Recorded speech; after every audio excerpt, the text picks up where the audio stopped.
छत्तीसगढ़ में पूर्व पीएम राजीव गांधी की पुण्यतिथि के मौके पर राजीव गांधी किसान न्याय योजना की शुरुआत की गई। सीएम भूपेश बघेल ने इसकी शुरुआत की। इसके लिए सरकार ने 5,700 करोड़ रुपए आवंटित किए हैं।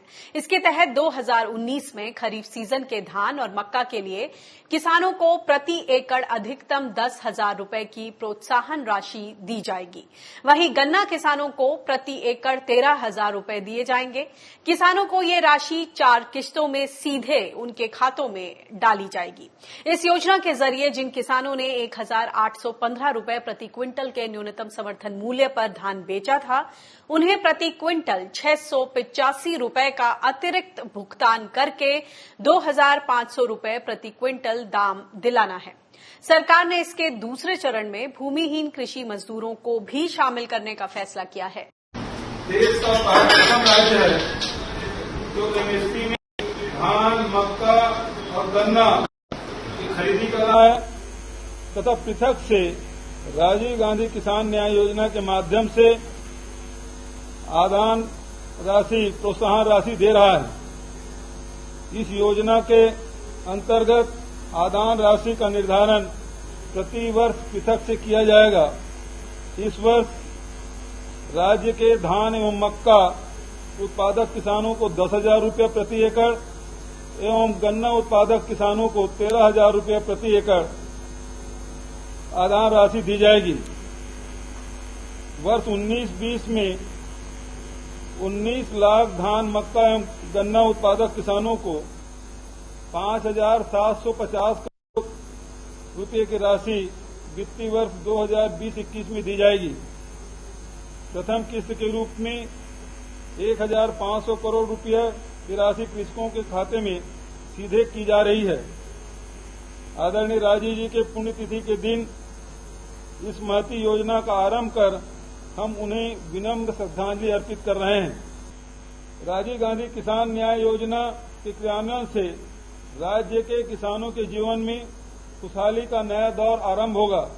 यह उल्लेखनीय है कि योजना से लाभान्वित होने वाले 90% कृषक बीपीएल, अनुसूचित जाति, जनजाति, पिछड़े वर्ग और ओबीसी वर्ग के हैं। राज्य सरकार के पास सीमित संसाधन होने के बाद भी हमने यह निर्णय लिया है कि न्याय योजना के द्वितीय चरण में ग्रामीण भूमिहीन मजदूरों को भी शामिल किया जाएगा और इसके लिए मुख्य सचिव के अध्यक्षता में सचिवों की एक कमेटी बनाई गई है जो 2 महीने के भीतर में पूरी कार्य योजना बनाकर मंत्रिमंडल के समक्ष प्रस्तुत करेंगे।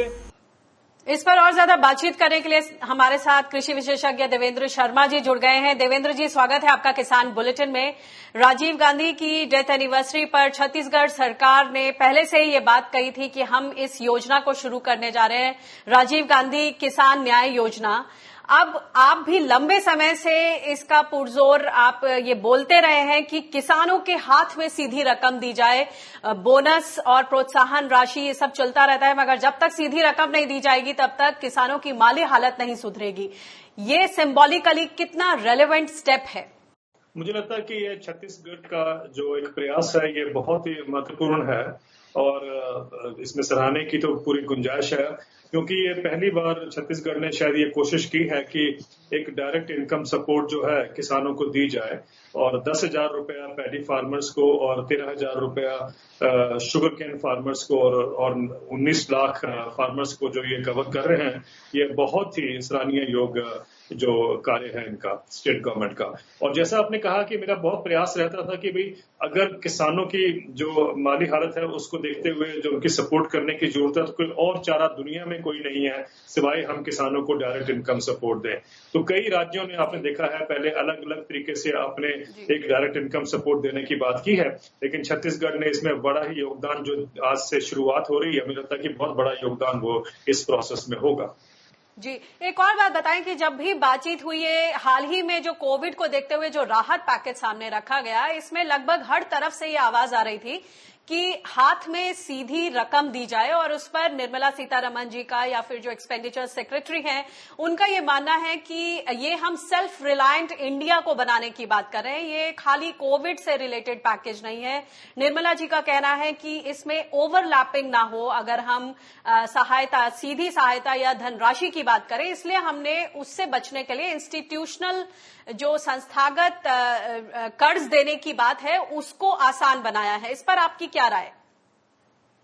देखिए, दुनिया में सभी जो इम्पोर्टेंट इकोनॉमिस्ट हैं जो इंडिया पे नजर रखे हुए हैं, और भी जो देश में भी बहुत सारे लोग जो इस बात को बहुत सफाई से मानते हैं और बड़ा क्लियर फोकस है कि अगर इस समय कोविड के टाइम पर सपोर्ट होनी है तो वो गरीबों की, और जिसमें किसान भी शामिल हैं, उनको डायरेक्ट इनकम सपोर्ट देनी पड़ेगी। और ये जब सब लोगों का विचार है इस बात पे, और ये भी हम मानते हैं कि अगर हम जो मेजर्स लेके आ रहे हैं डेवलपमेंट के लिए, एग्रीकल्चर के इम्प्रूवमेंट्स के लिए, वो तो कई सालों से चलते आ रहे हैं और चलते रहने चाहिए। हम इस बात का पूरा सहयोग देते हैं और सोचते हैं कि बिल्कुल ठीक है ये प्रोसेस। लेकिन इस समय पर जबकि एक क्राइसिस इतना भयंकर है और इस समय डायरेक्ट इनकम सपोर्ट किसानों को चाहिए, तो ये कहना कि भाई हम कोविड नहीं और कोविड के अलावा हम रिफॉर्म्स कर रहे हैं, ये तो रिफॉर्म 4-5 साल से चल रहे थे और अभी भी इसको इम्प्लीमेंट होने में या इसको फ्रक्टिफाई करने के लिए आप देखेंगे कम से कम 3 साल या 4 साल लगेंगे। तो आज जो किसान की दिक्कत है वो 3-4 साल कैसे इंतजार करेगा? तो मुझे लगता है कि इस समय पर हर एक का अप्रोच जो होना चाहिए सरकारों का, वो ये होना चाहिए। आपका कहना है कि फौरी तौर पर, जी बिल्कुल, फौरी तौर पर राहत देने पर क्या? और इसके साथ एक और बात सामने आती है कि जैसे निर्मला सीतारमण जी ने कहा कि डेटा हमारे पास नहीं है। अगर हम किसान सम्मान निधि की बात करें तो वहां भी सत्यापन को देखते हुए जितनी दिक्कतें आ रही हैं, लोगों को मुकम्मल फायदा नहीं पहुंच पा रहा है। क्या आप देखते हैं कि इस तरह की दिक्कतें यहां भी आ सकती हैं, जो डेटा ओवरलैपिंग है और उससे जुड़ी जो सारी दिक्कतें हैं, इस सब के बीच क्या यहां पर कुछ दिक्कत आप देखते हैं और उसमें किस तरह के सुधार की और इमीडिएट काम करने की जरूरत है? देखिए, जहां तक छत्तीसगढ़ सरकार का जो प्रयास है, मुझे नजर आता है कि वो जितने उनके लिमिटेड रिसोर्सेज हैं उसके हिसाब से वो प्रयास कर रहे हैं। तो उन्होंने 19 लाख किसानों को कवर किया है इस बार। हो सकता है कि अगली बार उनके रिसोर्सेज अगर ज्यादा हो या सरकार, सेंट्रल गवर्नमेंट मदद करती है तो शायद ये हो सकता है कि उनका जो टोटल फार्मिंग लॉट है 30 लाख के करीब किसान हैं, तो उन सबको भी वो मिल सकता है। ये तो मैं मानता हूं। लेकिन मेरा ये मानना है कि जब भी आपने डायरेक्ट इनकम सपोर्ट देनी हो तो उसमें एक जो ध्यान रखने वाली बात यह है कि वो फेयर हो और नॉन डिस्क्रिमिनेटरी हो। इसके लिए हमें कोशिश करनी चाहिए अक्रॉस द स्पेक्ट्रम या अक्रॉस द बोर्ड सबको मिले वो एक। अगर ये 10,000 रुपया जो हम पैडी के किसानों को दे रहे हैं और ये कह रहे हैं कि जिन्होंने पिछले साल जिन्होंने अपना मिनिमम सपोर्ट प्राइस पर पैडी बेचा था, वो जो गैप रह गया था 2500 रुपए सरकार का जो अनाउंस प्राइस और जो मिनिमम सपोर्ट प्राइस है वो सरकार दे रही है। कैपिंग की है उन्होंने 10,000 रुपए प्रति एकड़ के हिसाब से, वो ठीक है। लेकिन कहीं ना कहीं हमें ये सोचना पड़ेगा कि अगर हम सब किसानों को बेनिफिट करना चाहते हैं, चाहे वो पैडी के हों चाहे वो और भी फसलों के हों, तो हम ऐसा एक न्यूनतम मूल्य रख लें जो सभी को अक्रॉस दिस बोर्ड मिल जाए। उससे क्या होता है कि कम से कम ये सवाल जो है कि भाई आपकी जो आइडेंटिफिकेशन थी वो ठीक तरीके से नहीं हो सकी या उसमें कुछ गैप्स रह गए, ये सब बातें जो है उससे कवर अप हो जाती हैं।